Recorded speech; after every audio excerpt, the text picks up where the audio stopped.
Isang babae natagpo ang patay matapos mahulog sa 15th floor ng isang condominium unit sa Muntinlupa City. Ang itinuturong suspect, walang iba kundi ang kasama niya noong gabi ng October 18, 2023. Kinilala siyang si Uchenna Christian Eze o Azi, isang Nigerian national. Ang dalawa, nakunan pa ng CCTV habang papasok sa condo unit. Ano ang relasyon ng biktima sa suspect? Ayon sa kwento ng nanay ng biktima na si Belen, online dealer si Mia sa isang kasino.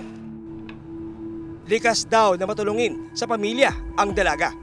Si Mia po talaga, sa pagdating sa akin, tumutulong siya. Pero nitong may trabaho na siya, hindi ko na masubaybayan lahat ng galaw niya sa trabaho o kung saan man siya pupunta. Although nagsasabi niya, Mama, aalis po ako sa kaibigan. Kaibigan naman lagi ang paalam niya sa akin. Anak ko! Kaya nang malaman ni Belen ang dahilan ng pagkamatay ni Mia, malakas ang kutob niyang may tumulak sa kanyang anak.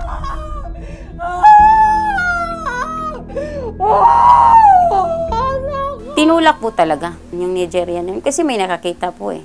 Kwento pa ni Belen, dahil online casino dealer ang trabaho ni Mia, posible raw na dito niya nakilala ang Nigerian national na si Uchenna. Siguro po sa pagtatrabaho po niya dahil sa representative siya ng isang casino. Dito po siguro siya nakaka-encounter ng mga Nigerian na to. Hoy Mia, mag-iingat ka ha.